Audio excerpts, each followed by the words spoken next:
Oi, eu sou o Rodrigo Alves e esse é o Vida de Jornalista. Você tá na série Dicas pra Vida. Aqui você encontra um monte de gente boa do país inteiro dando conselhos práticos para você fazer um jornalismo melhor no seu dia a dia. Nesse episódio, como fazer jornalismo no seu território. Lembrando que isso aqui não é um manual com regras, é só uma oportunidade para você ouvir a experiência de quem já produz conteúdo em periferias. Aqui você vai conhecer 2 iniciativas da Bahia, uma de Pernambuco e uma de São Paulo. E na descrição do episódio tem vários links de projetos do país inteiro para você se aprofundar. Então compartilha aí nas suas redes, nos seus grupos, na faculdade, na redação e bora para as dicas de hoje. Começando por Recife. Oi, Rodrigo, tudo bem? Eu sou Martiene Oliveira, sou daqui do Recife, de uma comunidade chamada Córrego do Sargento, que fica no bairro da Linha do Tiro, zona norte do Recife. A Martiene é uma das criadoras do Sargento Perifa. O coletivo Sargento Perifa faz parte dessa comunidade e é um coletivo movido a 70 mãos, mas a gente costuma dizer que o Perifa é uma comunidade inteira. A gente trabalha a comunicação horizontal, que é aquela de morador para morador, onde ninguém ganha mais do que ninguém e todo mundo cresce junto. Eu conheci a Martiene no Festival 3i no Rio de Janeiro e pedi para ela dar uma dica aqui no Vida sobre um ponto que me deixou muito impressionado, que é como o Sargento Perifa consegue transformar várias pessoas da comunidade em comunicadores populares. Da enfermeira ao professor de jiu-jitsu, todo mundo vira comunicador. A comunidade do Córrego do Sargento possui em torno de 250 famílias. A missão do coletivo Sargento Perifa é ter pelo menos um comunicador popular dentro de cada família que esteja envolvido com o nosso trabalho, com a nossa iniciativa. A criação do coletivo lá em 2020, no início da pandemia, já foi com esse objetivo de envolver a comunidade. É a comunidade que não possui nada, não possui creche, parque, praça, posto de saúde, escola. O território em si, ele só tem uma igreja evangélica, a Assembleia de Deus, e a sede da nossa iniciativa, do coletivo Sargento Perifa. Então, a gente procura pessoas que já estavam fazendo alguma coisa no território. A gente foi atrás do professor de jiu-jitsu, que já treinava crianças na cozinha de sua casa. O líder do time de futebol, que era do Sargentinho Futebol Clube, um time que existe já dentro da comunidade desde 1999. E aí tinha também uma enfermeira, que é Joselma, que já servia a comunidade por mais de 20 anos, num porta a porta mesmo, desde que ela se encontrou como técnica de enfermagem, que ela ia oferecendo aferição de pressão, e tantas outras coisas que um posto de saúde inclusive pode fazer, mas por no Córrego do Sargento não ter, ela tinha esse papel. Foi dentro disso que a gente foi convocando essas pessoas que já faziam alguma coisa, se reuniu com eles, e aí a gente lançou a proposta de criar um coletivo que noticiasse, um veículo de mídia que noticiasse as coisas que eles faziam, porque essas coisas que eles faziam, ninguém falava sobre. E aí a gente vai trabalhando isso com eles. A gente trabalha com rodas de conversa, a gente tem grupos de WhatsApp específicos para cada tipo de demanda, a gente tem adolescentes, e aí esses adolescentes, eles vão sendo preparados com oficinas de fotografia, oficinas de jornalismo, de lead, e a gente vai dando treinamento para eles, para que a gente possa publicar notícias junto com eles. O resultado é que a comunicação feita dentro do território acaba cruzando essa fronteira. Temos fotos de adolescentes nossos, crianças nossas, que fizeram fotos que hoje estão no Brasil de Fato, em outros veículos aí, de grande repercussão, E dentro disso a gente vai fazendo aquilo que eu disse no início, trabalhando a comunicação horizontal, onde todo mundo realmente colabora, comunica de alguma forma, seja com lambe, seja com grafite, seja com roda de conversa, seja com panfletagem, com a entrega de um jornal, seja nas redes sociais, ou através de um vídeo, ou através da fotografia. Tudo isso a gente vai fazendo junto com os moradores. Martiene, obrigado pelas dicas, parabéns pelo trabalho e vida longa ao Sargento Perifa. Eu quero agradecer a você, Rodrigo, né, pela oportunidade de dar visibilidade, né, ao coletivo Sargento Perifa, né, e que a gente possa seguir aí, né, inspirando, né, jovens comunicadores, né, a produzirem um jornalismo de qualidade e voltado, né, sensível, né, ao olhar periférico, quilombola, indígena. Um abraço e, como uma boa nordestina diz, um cheiro no coração. Obrigado a Martiene Oliveira. E eu vou aproveitar esse encerramento da Martiene citando os quilombolas para migrar para Bahia e trazer aqui para a conversa outro coletivo de jornalismo que recentemente produziu um conteúdo muito relevante que tem a ver com as comunidades quilombolas. O Conquista Repórter é uma organização de mídia independente que faz jornalismo local no interior da Bahia. A gente está na cidade de Vitória da Conquista, né, que é um município na região sudoeste do estado.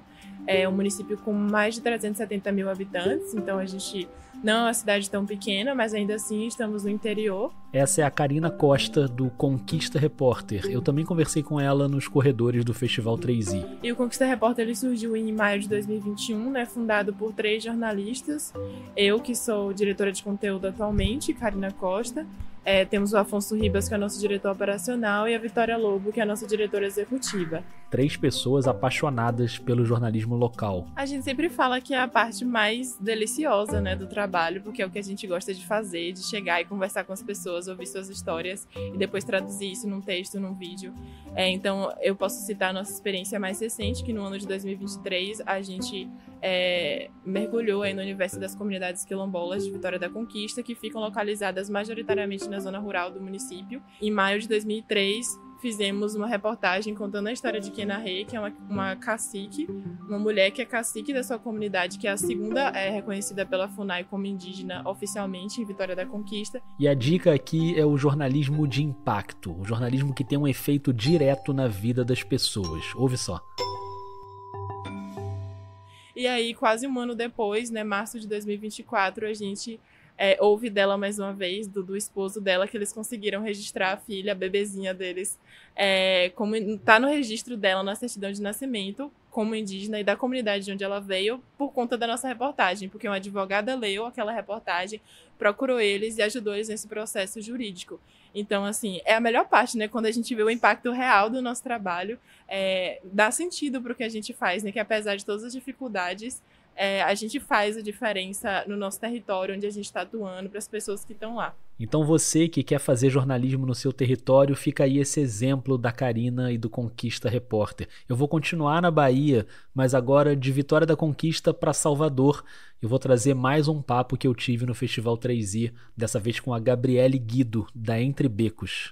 A Entre Becos é uma organização jornalística que a gente produz reportagens falando da periferia de Salvador, dos bairros populares da cidade, sem falar de violência e assistencialismo. Pois é, a dica da Gabriele é quebrar a narrativa que a gente vê muito na imprensa tradicional de sempre associar as periferias, as favelas, os bairros populares com as coisas negativas. A ideia aqui é que a gente quebre estereótipos do que a gente mais vê na cidade, do que a gente mais vê produzido na televisão, que é uma lógica quase de subalternidade e de muita exposição à violência.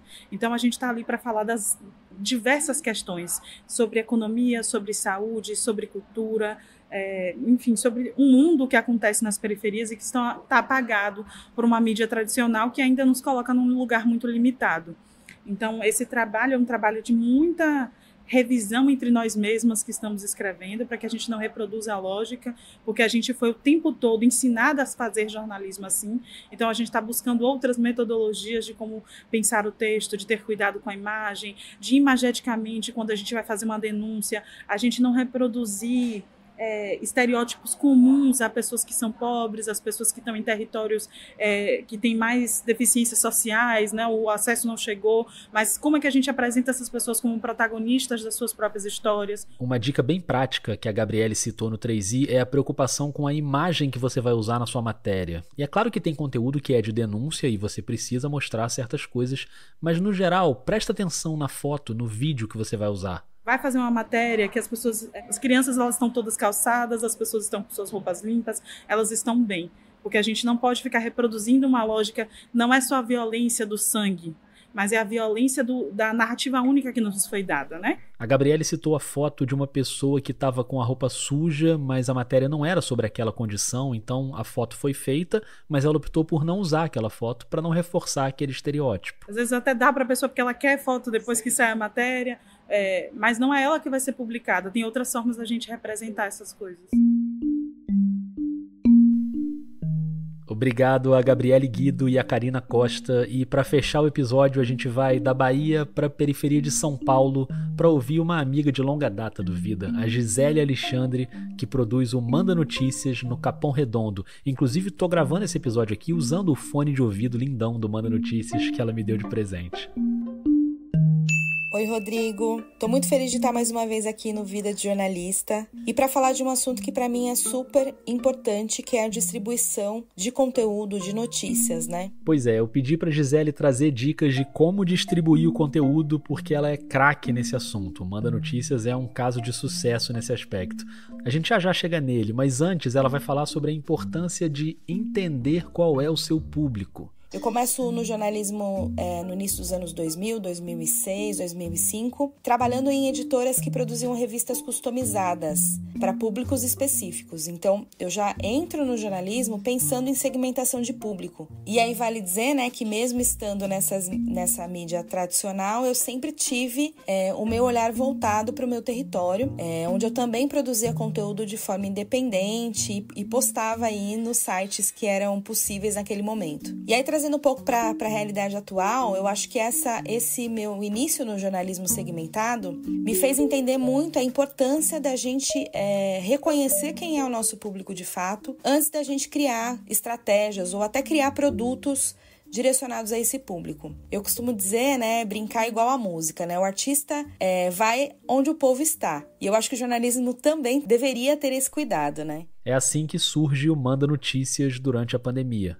Mas ele surge nesse olhar meu para o meu território. Então, dentro daquele contexto onde a gente estava sendo soterrado por notícias falsas, e essas muito impactavam diretamente as comunidades em alta vulnerabilidade, né? Eu estou no Capão Redondo, então aqui a gente tem várias favelas e várias áreas de vulnerabilidade social. Eu pensei, de que maneira eu vou chegar nesse público que mais precisa de informação nesse momento, de uma maneira efetiva, e aí eu chego no WhatsApp como um canal que naquele momento, e acredito que até hoje, seja o canal mais democrático para a gente levar informação. Ou seja, a primeira dica é definir o melhor canal para chegar no seu público. Ok, nesse caso é o WhatsApp, que está instalado em praticamente todos os celulares e todo mundo tem ali na mão. O segundo passo é qual o melhor formato para produzir o conteúdo para o seu público. Então, o Manda Notícias ele surge em áudio, porque eu também entendo que a oralidade ela é a forma mais efetiva da gente conseguir falar com as pessoas. E aí pensando de novo, né, que esse meu público que está em áreas de extrema vulnerabilidade social, às vezes tem dificuldade de leitura, muitos idosos não conseguem fazer essa leitura dos conteúdos via WhatsApp. Então, para mim, o áudio foi naquele momento a linguagem mais apropriada para a gente poder produzir o nosso conteúdo. Assim surgiu o Manda Notícias, que tem o site, que tem o podcast que está nos tocadores, no Spotify, no YouTube, beleza, mas também está no WhatsApp, no contato direto. Já são 4 anos de projeto e a vida é dinâmica, né? Então o público também vai mudando. Para a temporada atual, a gente sabe que o nosso público está no Instagram e aí a gente também pensa em estratégias para valorizar essa audiência que está acessando o nosso conteúdo via redes sociais. Então, os nossos conteúdos, a gente tem um portal de notícias, onde a gente tem lá um conteúdo, uma agenda cultural que é atualizada diariamente, mas a gente sabe que nem todo mundo acessa o nosso site, então a gente produz conteúdo também para as redes sociais, para que a gente chegue nessa audiência e leve ela para os nossos outros canais. Deu para sacar que produzir um bom conteúdo é muito importante, mas saber como você vai fazer esse conteúdo chegar no público também é fundamental. Então, acho que é isso. A distribuição, para mim, de notícias, de informação, ela sempre parte do nosso conhecimento sobre o nosso território, sobre o nosso público. Gisele, obrigado pela parceria de sempre. Obrigada pela oportunidade e até mais.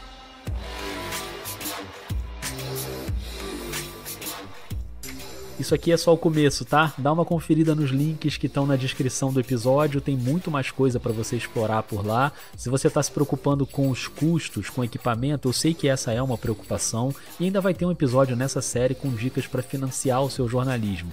Mas é importante saber que dá para começar com muito pouco, usando o celular, usando ferramentas gratuitas. Procura quem já está fazendo, troca ideia e a gente vai caminhando juntos, combinado? Eu sou o Rodrigo Alves e essas são as dicas para a vida. Espalhe os episódios por aí, manda para os amigos, manda nos grupos, compartilhe nas suas redes, marca @vida_jornalista. Você sabe que o Vida faz parte da Rádio Guarda-Chuva, que tem vários podcasts jornalísticos para você escutar. E hoje eu quero te indicar a nova temporada do Finitude, do Renan Suquevicius. Um podcast sobre vida e morte feito de um jeito muito bonito e muito sensível. Espalhe a palavra por aí, beleza? Até mais!